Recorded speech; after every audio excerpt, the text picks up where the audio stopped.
You are listening to the Lead Big Red podcast from the University of Nebraska-Lincoln Educational Administration Department with your hosts, Dr. Shavonna Holman and Dr. Scott Sturgeon. Welcome to the Lead Big Red podcast. I'm Scott Sturgeon, Associate Professor of Practice at the University of Nebraska-Lincoln.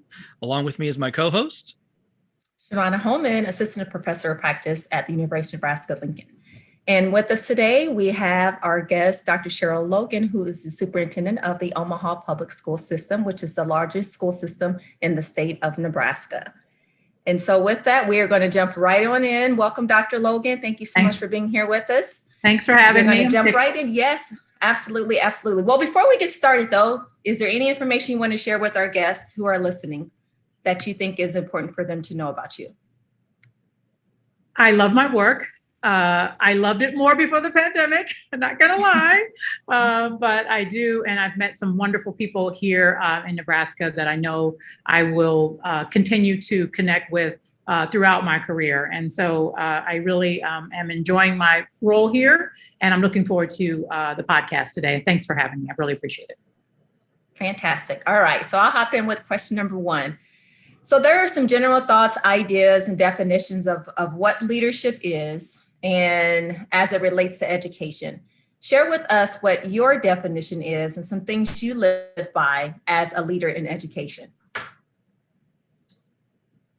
You know, we're asked to make a lot of decisions in education, and I think one of the things that people expect us to say a lot of is yes, and actually I think leadership is about saying no, because you can't say yes to everything. You can't do everything, and the opportunity to explain sometimes why something is more important than something else, I think is really elucidative of what real leadership looks like. It's about making connections with folks.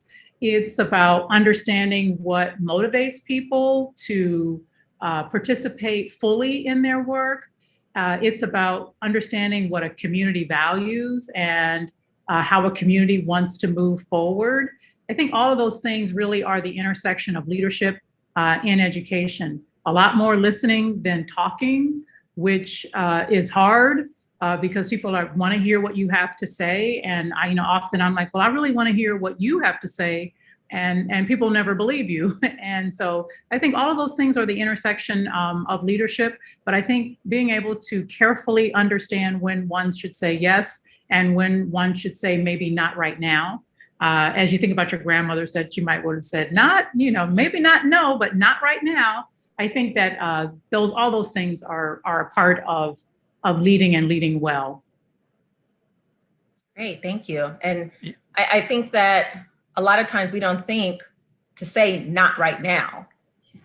I think we jump to say I can't, no, but never really not right now. So that's a great aspect. Thank you.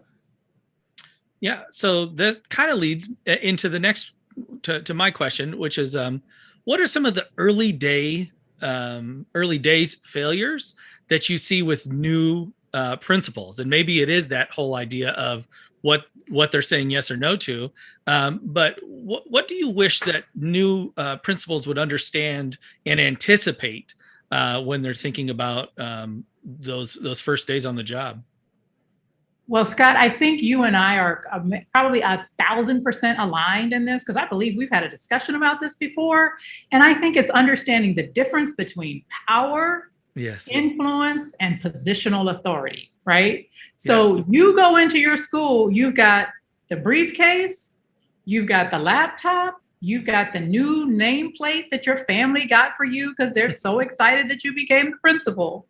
But you may not have any power, formal, or you may have some sort of formal positional authority, but not real power.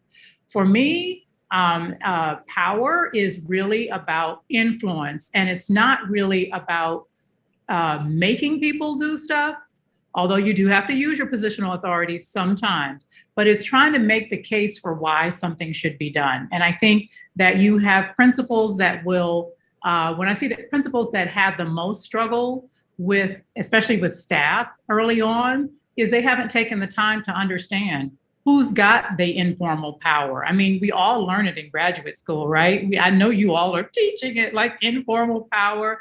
And, I have visited schools where the custodian is clearly the most powerful person in the building.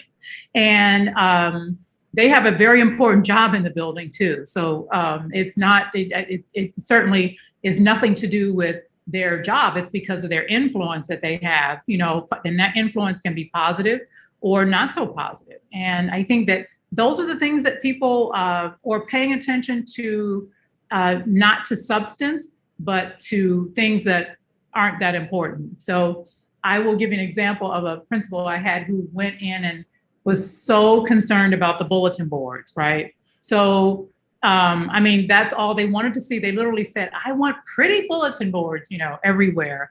And, the staff was like, this is a pretty high performing school. And she really did have some points, like things were not up to date and those kinds of things. That's a whole nother, but, understanding what the school valued, what the things they had that were going well, before making assumptions. And then again, in that particular school building, it was really understanding who had, how she could win friends and influence people.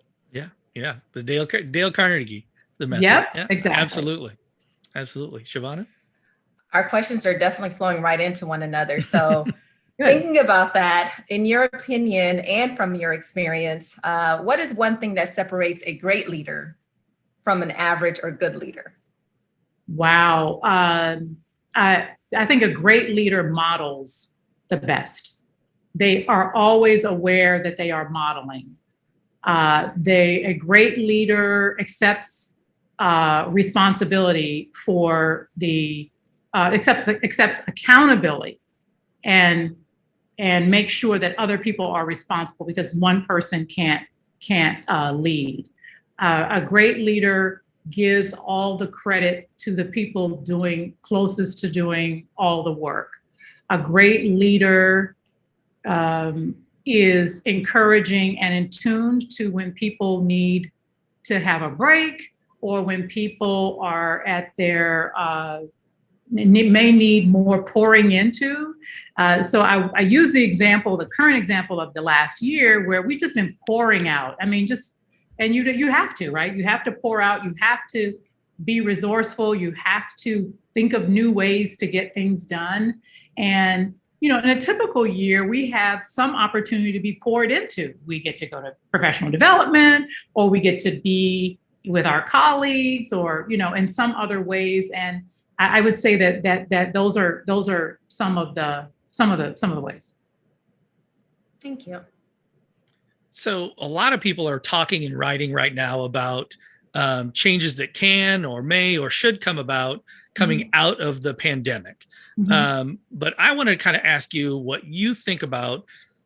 People have been leading in a collective crisis.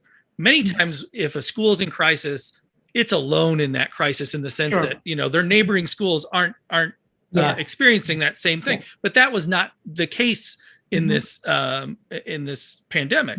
So when you think about that collective crisis leadership, when you think about this whole concept of what should or may or will change coming out of this, what's kind of a leadership disposition or process that you think the crisis has exposed as, if you don't have this, then everything else is going to be way harder than it should be, and or you might fail? First of all, thank you for that question. I hopefully this will answer it. I think it's the willingness to accept that the facts may change. Now, facts have always changed throughout time, right? Right. But usually they change at a much slower pace, or conditions change. But in this crisis, you may get information in the morning. You may have to make a pretty significant decision. And then 2 hours later, you get some other new set of information. And I would say and I've been using the word binary, because you typically, it's yes, or it's no, or it's green, or it's red. And I would say the ability to take in information and set the expectation of an organization that we may have to change. We call it pivot. I'm so sick of the word pivot. I don't even know what to do. I don't even want to say words that have P in them. That's how much I hate the word pivot. But I think that those are the things that I see that were, and when I think about, because many people are on the receiving ends of decision that we may make centrally, and they too have to, they're also leading people, so they also have to have those skills. And I think building those in with, and some people, you've led principals, it's not necessarily an easy thing, because they're like, we got this information and we're making this and this is the way we're going. And then, after the afternoon, we got this information and I don't know what's going on, and I think that's what those are some skills we really, I will tell you, were challenging for me personally and for my team. And actually, as I think about my colleagues around the country, that also very difficult to change our stance from being, we always say in education, we have to be flexible. But flexibility was like, oh, lunch is at 11 and now it's at 11:45. Lunch is now going to be served in the parking lot, Mondays through Fridays from 11 to 1, because school is at home. And I think that those are some things that I think are some of the have come out of that in terms of leadership, how people adjust to rapid change. If you don't have the McKinsey report, I know I did send it to Dr. Holman at some point. The McKinsey report, they reported in the beginning of the pandemic, they created this amazing report, and everything that they have on there has come true. Mm-hmm. And even talks about when recovery will happen. And I try not to say what year recovery is going to happen, because it makes people depressed. Like, ooh, not till then. But it did help the people I lead, because I shared it with them, understand that this is a long haul. And I would say that those are things that I think leaders have to continue to do. And continue to evolve in your leadership. And I think that is, we're never a finished product. We don't know everything. There are people that I rather talk to colonels than generals, because they're closer to the work.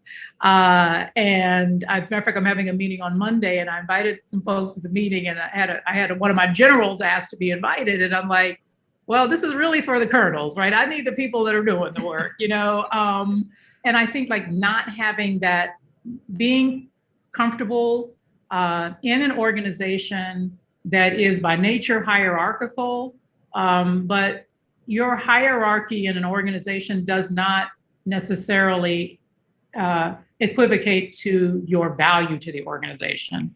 And I think that's really important work, especially when you're disconnected. Like when you can, that lack of being in person, that lack of connection, because the connection is as good as whatever the computer connection is, and is strained by, you can't watch the person's body language really. You can't watch the social cues that are going on in the room, those kinds of things.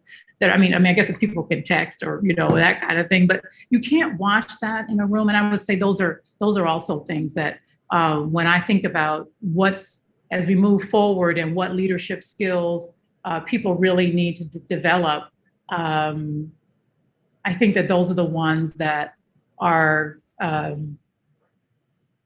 probably the most salient at this time. Yeah, terrific. Okay. So being a superintendent in any state, any city, comes with its own set of challenges. Along with that, being the first of anything, can add an additional layer of stress, struggle, or opportunity, depending upon how one views it. So you being not only the first woman in the largest school district in the state of Nebraska as the superintendent, but also the first person of color as the superintendent in the largest school district in the state of Nebraska. And thinking about that wall, everybody knows this, the wall that I'm talking about at the TAC building with all those pictures, what is about 30 pictures or so with older white men all the way down. And then your face is going to be at the end, right? Completely different. And how wonderful that's going to be once it's up there. But thinking about all these things, what advice would you share to those who are considering an administrative leadership opportunity where they are hesitant because they would potentially be the first? Yeah. You know, what I would say is you have to know who you are. That's the most important thing. Know who you are, be, act, and model humility. Understand the gravity of the position of being a first. So Maynard Jackson, who was the first African-American mayor of Atlanta, said, I don't know, it's 40 years ago, whenever that was, he doesn't wish being a first on anyone. And I will tell you, Dr. Holman, Shavonna, that I have had a couple of those days, here and there. Scrutiny is different, the way people are going to react to you. And again, it's so great that, the three of us know each other outside of this podcast, because, I talked when I onboarded, Scott can maybe share with you, I shared with my team, people are going to react to me different. And you all are going to be baffled, like, well, all she did was ask that.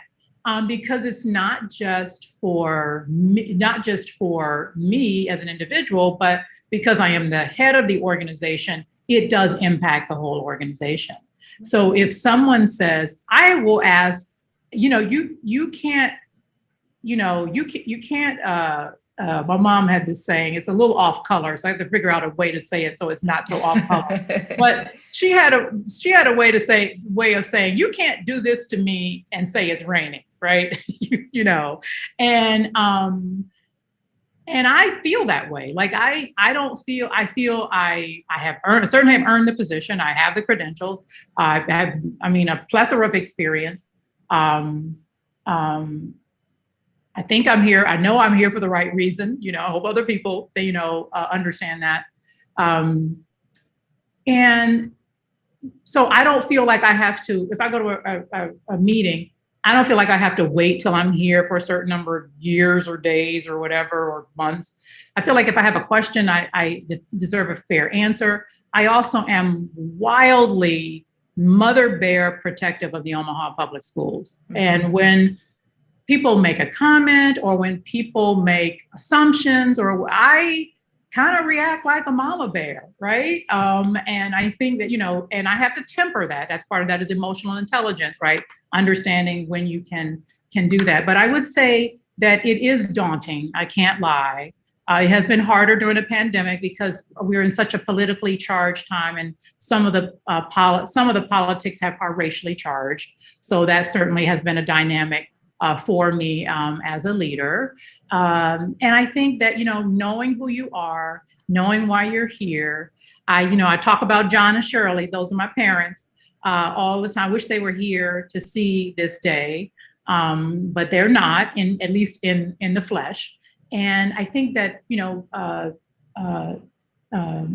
having a small circle of people that I can depend on here locally, and then obviously my family, my husband and daughter, my siblings as well, has been, really, really helpful in terms of when I have a bad day or when I am experiencing something that is unpleasant, that I have that circle of support, but also deep belief. And I'm happy in my own skin. I'm happy. I walk past I've said this many times. There's not one time that I walk, and I go out of here every day, that I don't notice those faces and know that the next face up there is going to be different. And what that means to the young people and the city that we serve here in Omaha. Thank you. I mean, it makes me sad to think about the day when your picture goes up there, because that means that you're not here any longer, right? But I'm still excited to actually see your photo up there, because it stands for so much more than just a picture. It's not just a picture. It means, I mean, there's a tremendous meaning behind the actual photo. So thank you for sharing that. And thank you for saying that. Yeah. You mentioned humility in your answer just then. And I've been reading outside of education books a lot, leadership books, but outside of education. And these two Navy SEALs wrote a book together. And what one of the questions they addressed is, they're always asked, what is the most important trait any leader must have? And their first answer is humility, which is not necessarily something that people think about military folks as what they would need first. But in their experience, that's exactly what they need first, that the ego is the problem. So when you think about traits and leadership in terms of maybe a hierarchical structure, where does humility fall? And what else might you have at the top? Scott, I was just thinking about this answer in connection to Dr. Holman's last question. And I wonder if there are some gender differences, because strength is a quality that is admired in a leader and is not necessarily a strength that is the first strength people associate with female leaders. So I'm just, that's just circling in my head right now. I certainly think humility, if you're not humble, this job will make you humble. Right. And so I certainly would put humility in probably my top three. And depending on the day, humility would be one, strength might be another. It depends on the day. But certainly humility, being able to, and I think we call it different things at different times, right? Sure. So because I think you can't be strong unless you're humble, right? Because you have to be able to admit when you're wrong. You have to be able to ask for help. I have texted like 7 superintendents this morning about ESSERs, right? I'm like, look, I need some help. Like, matter of fact, right when we started, Barbara Jenkins from Orlando called, and she was fussing because I was supposed to talk to her the other night, but I fell asleep. And she's somebody I call on. I'm like, well, I need help. And it's funny because she'll be like, ooh, I was about to call you. I need help. And I think that, being comfortable with asking for help is a huge thing. And I'm not even sure what the name of that is, but I think that's part of strength. So strength represents a lot of different things.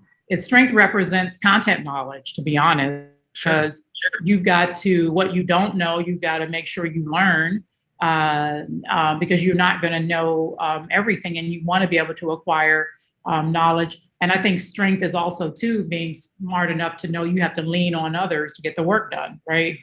So probably I might say strength and all those things to me have tentacles are all part of strength. Yeah. And I kind of wondered if you would go with something, because the start of your answer about being the first was knowing yourself. And how I first thought about that was the emotional intelligence of that, right? I mean, knowing yourself is both the being comfortable with who you are, but also knowing your strengths and weaknesses in your relationships with others, which leads to both strength and humility and all those kinds of things. So I wondered where that is, and in the way you define strength includes all of those things too. So I think, emotional intelligence is, I think, what separates leaders who are successful and who aren't, right? I think of all if given 2 leaders of equal ability, the one who's stronger in an emotional intelligence or one who stands out in that area is likely going to do well. And there's a leader here in the state, and they work in another district, and this is a school-based leader in another district. And this individual, I don't know, we got connected somehow, and they text me from time to time, and I'm like, look, person, I don't want to indicate their gender. Look, person. Look, person. See how good I'm getting? I'm getting good about that. Look, person. Cajoling is not emotional intelligence. That's not emotional intelligence. And so having a clear definition of what that is and what that isn't to Dr. Sturgeon is really important too. Like, you know, it is better if people do like you, right? It's better if they hate you. I mean, that's really probably not a good place. You know, but understanding how you win that, you know, and I've had, and I know, you know, during the pandemic, you know, you make some friends and you lose friends and then they come back and all that. And, you know, I've had many people say, man, I respect her, you know what I mean? And I'm like, I'll take it. You know, that's about as good as it's going to get right now, because, you know, respect is important, you know, respect for the work, respect for the methodology that people are going about doing their work, that they aren't making decisions just, oh, I think this is a good idea, I'll just do this, you know, and not be thinking about the consequences, I think is also something that's come out of this as a major, back to your question earlier, a major important thing is methodology of decision making. Okay. Has been something I think that's been really highlighted because you're making such large scale decisions that impact hundreds of thousands of people in a large school district. What's funny about that is I took it off my list, but I was going to ask you about the concept of performing a PreMortem on decisions, specifically around the idea of, you know, let's think about the things that might go wrong so that we can plan and avoid them as best as possible. So, you know, I loves me some PreMortem. I love a PreMortem. Yeah. You should have left it, Scott. Right. I love a PreMortem, like looking at that and going, oh, wow, this is not going to end well. And I will tell you, in normal times, when you're making a decision that's maybe going to have 18 months out, you can maybe do it, that we haven't been able to do that as much. Right.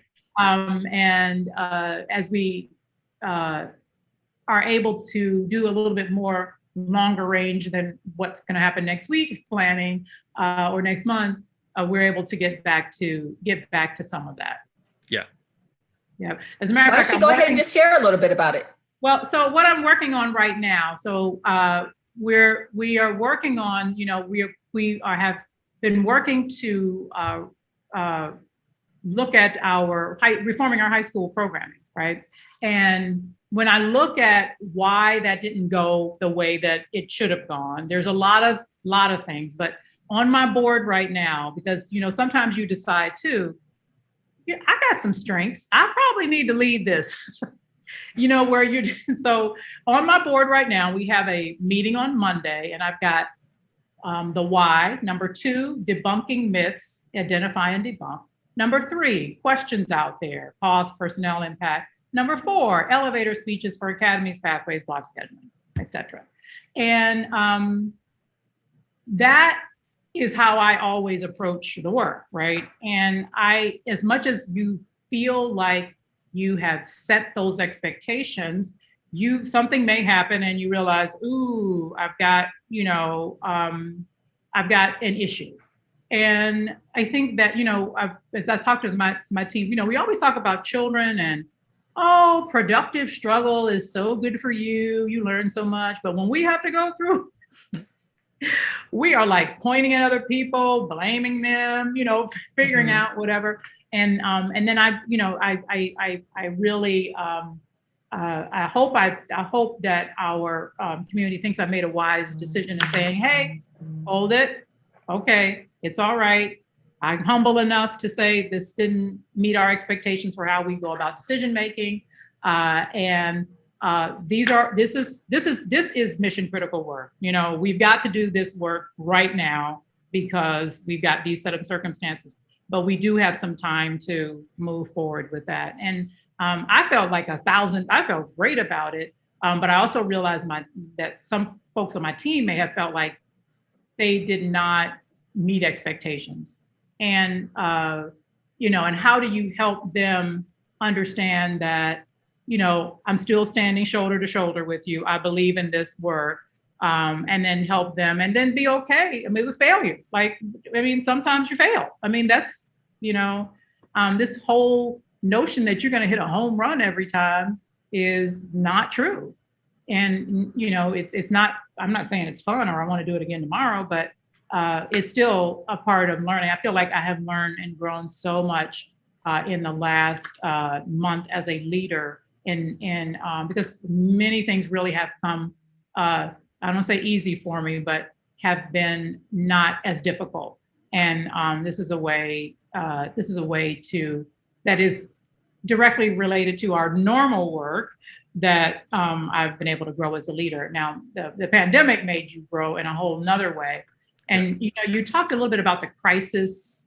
I forgot what phraseology you used, but it was really collective crisis. We were leading together in a crisis. Right. Yeah. So what's interesting, and I saw this the other day, and I'll send it to you because I sent it to two of my colleagues here in Nebraska, Dr. Joel and Dr. Grover. And it talked about, it's a little quote that says, we all came into this pandemic together. We all went in, we all entered the pool together, but we got to come out of it alone, individually, as districts and that. And I think about the whole thing of leading when all of us have been school leaders, right? And so we've all led in schools. And when you have a crisis that happened at Fontanelle, for example, at Dr. Holman, you were on the outside of it. You were dealing with it. In this situation, you're also going home to it. You never can leave. The perpetual present has made us so tired, right? Mm-hmm. And I think that the leading in a crisis and being in the crisis has really tested our leadership. I will tell you so much so that I want to say it was early May, I was watching some movie about an earthquake. I may be called Earthquake. I was on Netflix, I'm like everyone else. I was watching a movie after work, and the movie, was an earthquake was happening, and there were some people were trying to figure out, how they were going to go to be safe. I literally was watching it thinking, okay, as a superintendent, what would I be doing right now? Where would my kids be? Some of my kids, and they had a school bus in it, and it did not have a good end on the school bus on the movie. So, oh goodness. and I'm thinking, okay, now what would I do there? And I'm just like, oh my God, I'm watching a movie living in the crisis. And I think that's been really hard for us, right? Because there's no escape for you. It's not like you go and you do when we were 3-2, you do your 3-2 model, and then you go home and everything's fine. You're doing your 3-2 model and you're still wearing a mask wherever you go and can't go certain places and so on and so forth. So, yeah. Man, it's a lot. It's a lot. It's a lot. I mean, but much of what you're talking about goes back to everything that you've been stating with humility and strength and your comfort level and accepting mistakes that you potentially might make or have made and how you push forward regardless. Yeah. I will tell you, I've had 2 times though, 2 times where I got to my car and I didn't go in my house and I just sat in my car and sobbed. I was just overwhelmed. One was early on. It was probably right around the time of the earthquake movie. So maybe that earthquake movie triggers something. While you were involved in a disaster, you should not watch a disaster movie. And but I sat in my car and I sobbed. I mean, I'm talking about, where you're gonna have like the puffy eyes after, and I call my husband and I'm telling him the thing and he's listening and, feeling bad because he's, on the other side of the world or the country. And, got through it and, of course, you get yourself going.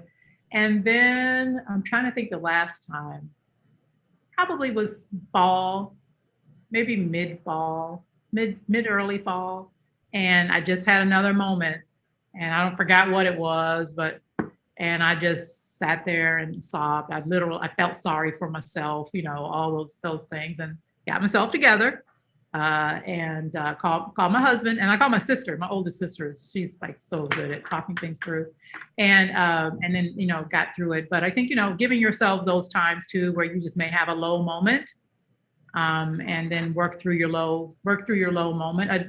Acknowledge your low moment, and not beat yourself up for your low moment, but be willing to press forward. People are counting on all of us to lead, and that's what we're doing. But I think the most important thing is that as leaders, we have to remember that we're still human, right?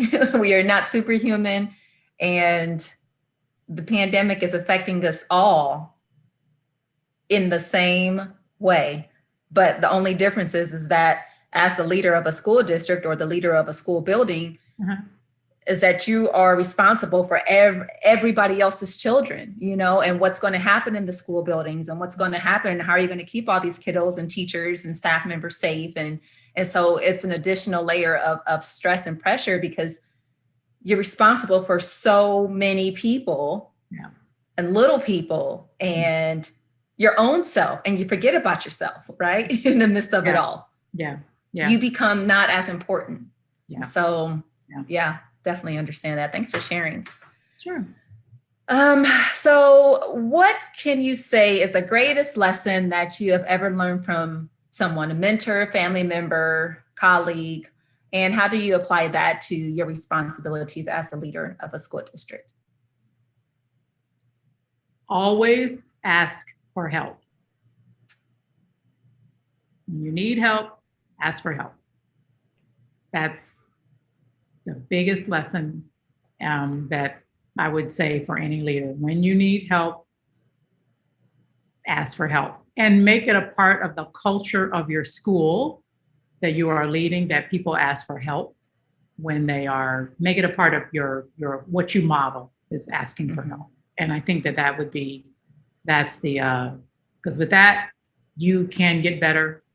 Other people can help you be strong.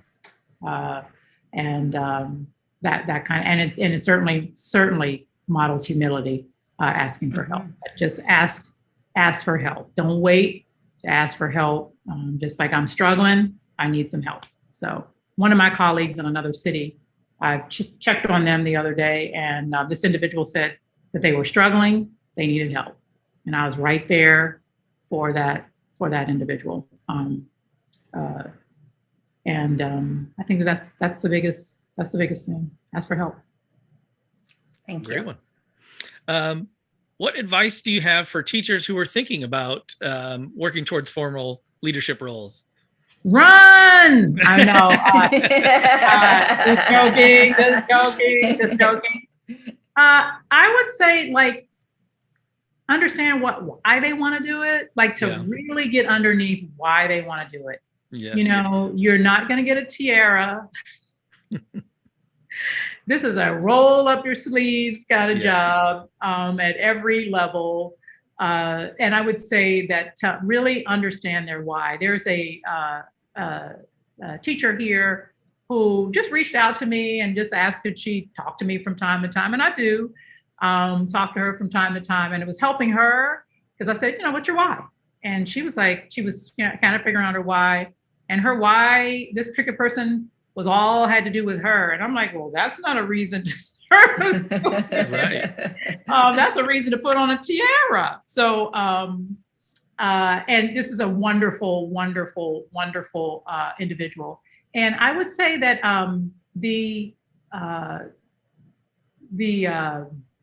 to really understand your why, to understand why you want to do it.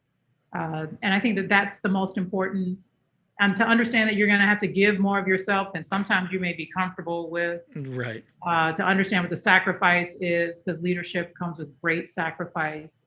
I think to understand where your life stance is, right? And where you want to be in terms of because your job is not the most important thing, right? It's like, where do you want to be as a human? I think that really is important. And it may seem like, well, you're discouraging somebody from doing something that's not the intent. It's just to really understand that with accepting more responsibility or more leadership responsibility, that there's the day is finite. It's 24 hours, right? And you may have to. Everything comes with trade-offs, and you have to decide before you get into the position or into the circumstance that's a trade-off that is going to make you to live happy. Because I think we should all be striving towards contentment and happiness as just a part of our human existence on the planet. Yeah. I know it wasn't intentional because you didn't know what we were going to ask you, but it's very linear from knowing why you want to do it to you have to know yourself and who you are. There's a great connection there between some very different questions, but all around the same person, just maybe at different life points. This is a softball question. Sure. What book do you gift or recommend the most to others? I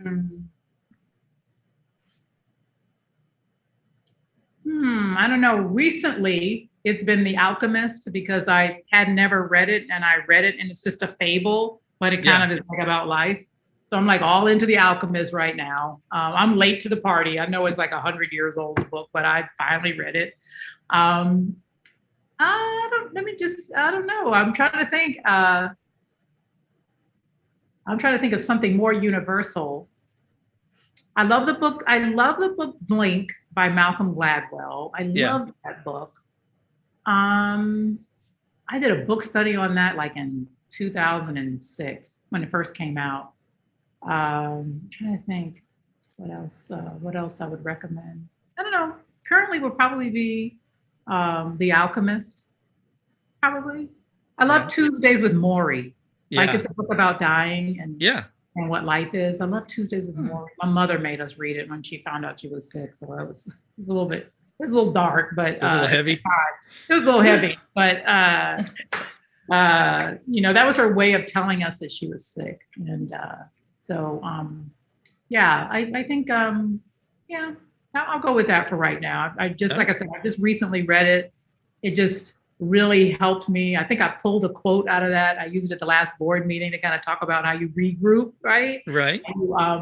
So I would say that for right now, that's what I recommend. Yeah. Well, I asked that question to you specifically. I stole the question. There's another podcaster, Tim Ferriss, that asks something like that every time. But I asked that from you because the first day I met you, as I chaperoned you around the city for your interviews, I think I got 3 book recommendations in the car from you that day.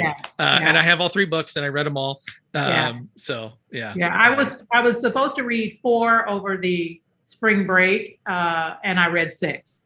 Okay. I love to read.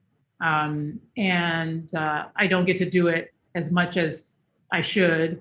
Probably. I do try to read on weekends, but I am all about the binge watch too on the weekend. Today is Friday, isn't it? It is. It is. It's Friday. And I'm like, it's Friday. And I will binge watch something this evening. And so if you have a recommendation, please send it to me. Okay. Whenever you see this podcast, send it to Dr. Sturgeon and Dr. Holman, and I'll be happy. Yeah. Great. Okay. Well, this leads us to our red round. Ooh. And yes. So I'm going to get for the red round. I'm going to get my timer set for 60 seconds. Ooh. Yes. And I don't have my glasses on, so just bear with me here. All right.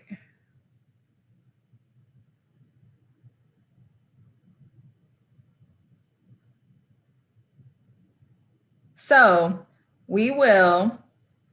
I will ask you a set of questions, real easy questions, at a rapid pace just to see and give the viewers an idea into your life and things that you like, dislike, I'm pretty all boring. fun. I'm pretty boring. All so fun. It won't be hard. Hallmark Channel. Dog. Yeah. Yeah, Hallmark, yeah. You know what? I kind of have dumped the Hallmark channel. Oh, no, you Oh, have you now? Yeah, it's part of my persona, but I have dumped the Hallmark channel. I am so sorry. Have you? Because I was actually going to ask a question about Hallmark, but then I was like, no, she just loves the Hallmark so much. No, I have dumped the Hallmark channel. I have dumped them. Oh my goodness. Yeah, I'm sorry. Okay, then I might just kind of throw something in on the fly then. Now Okay, that, whatever you like. now that you've Whatever done you that. like. It won't be anything that hurts my feelings, whatever it is. I'll be good. All right, I'm going to go ahead and start my timer now. All righty. Beach or mountains? Beach. Or mountains? Okay. Oh, you said beach. Okay. Hills beach. or flats? Ooh, I think I like a nice heel. I like heels. Okay. Sleeping in or naps? Naps. Vacation or staycation? Vacation. Vacation. Favorite dog breed? Poodle. Favorite exercise? Body step. Driver or passenger? I'm gonna go with driver. Water or coffee? There's such a thing as water? No. Yes, coffee. Marvel or DC? DC. Flying or driving? Flying. Every time. And that's time. That's it. That was easy. I kind of had to fudge it on. I had to fudge it on the comics one because I don't really know the comics that well. I know my brother likes the DC, so I went with that. Okay. Yeah. Your DCs are your Batman, Yeah, Superwoman. yeah. Those are the ones I felt I was going to probably know. I don't really know the Marvel people as well. Those are the newfangled superheroes. Well, Dr. Logan, thank you so much. Yeah. This was terrific. It was great to see you again and great to talk to you. Good. I hope that whatever kernels that I shared will be helpful to someone else. And I wish everyone well in their leadership journey, wherever that takes them.